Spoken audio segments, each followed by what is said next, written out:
As we have derived KPKC expressions, our next task is to find out the effect of pressure, concentration, temperature, inert gas, etc.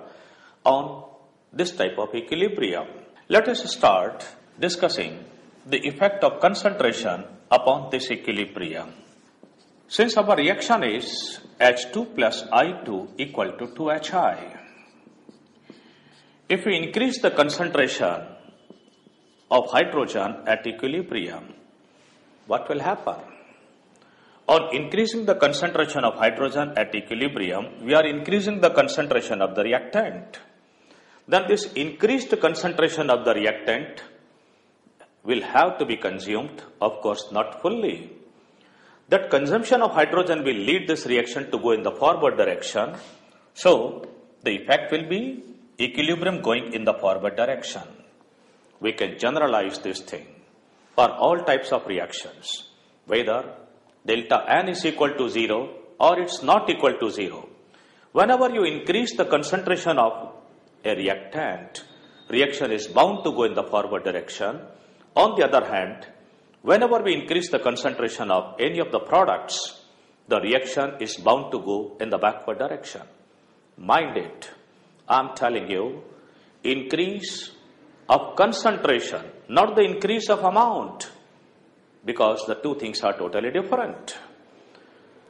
Increase of concentration means you may increase the amount of a substance but at constant volume, then the concentration will increase.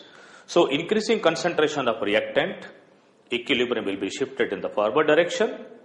Increasing concentration of the product, equilibrium will be shifted in the backward direction. That's all about the effect of concentration for all types of reactions to come later on even.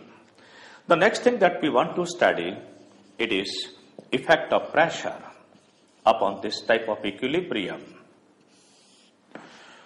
For discussing the effect of pressure, first of all we should see whether the expression we have developed for Kp is having pressure or not in it. We find that for delta N equal to 0 type of reactions, there is no pressure term. Obviously, for such types of reactions where delta N is equal to 0, there shall be no effect of change of pressure at equilibrium. But we cannot generalize it for other reactions. Later on we shall see that if the reaction is of such a nature that delta N is not equal to 0, then change of pressure at equilibrium will certainly shift the equilibrium in the forward or the backward direction, as we shall see later on. Then the next thing is effect of temperature. For studying the effect of temperature, one should know the thermal nature of the reaction. Since the reaction under consideration, this H2 plus I2 equal to 2HI, is slightly exothermic reaction. For this delta H is a negative quantity. The value is not very high, but it is definitely an exothermic reaction. For exothermic reaction, if we increase the temperature, then equilibrium is bound to go in the backward direction. On the other hand, if we had a reaction of the similar nature, but different from thermal point of view, that is N2 gas plus O2 gas equal to 2NO, this reaction is a highly endothermic reaction. For this delta H is a positive quantity. Such reaction will go in the forward direction if we increase the temperature. So we can generalize for all types of reactions to be studied even later that if the reaction is exothermic, then on increasing temperature, reaction will go or the equilibrium will shift in the backward direction. And if reaction is endothermic in nature, then on increasing temperature, the equilibrium will be shifted in the forward direction, forming more and more amount of the products. The last thing that we want to study is the effect of introduction of an inert gas at equilibrium.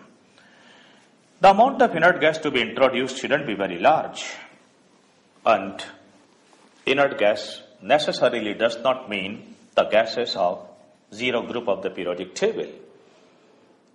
In some questions, even nitrogen may behave as an inert gas. So inert gas means any gas which is not going to react chemically with any of the reactants and the products of our reaction. So inert gas can be introduced at constant volume. If inert gas is introduced at constant volume, remember, there is not going to be any effect. There is no effect on equilibrium whether the reaction is delta N equal to 0 type or delta N is not equal to 0 type.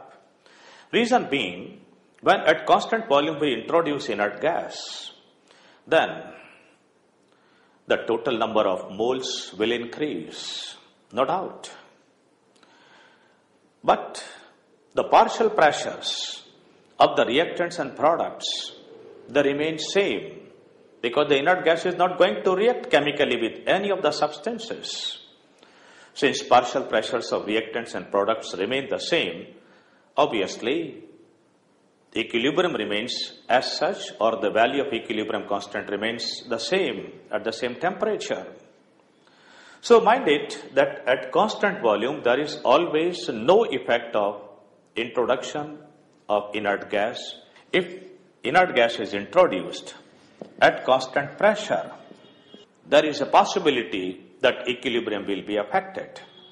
Of course, for the reaction where delta N is equal to 0, again we can say there will be no effect on equilibrium. But for those reactions where delta N is not equal to 0, there will be effect, as we shall study in the further examples. But so far as delta N equal to 0 type of reactions are concerned, we conclude there is no effect of introduction of inert gas at constant volume, and as well as there is no effect of introduction of inert gas at constant pressure. So thus we have discussed the various factors and their effects upon the equilibrium and the use of expression for equilibrium constant for a reaction for which delta N equal to 0.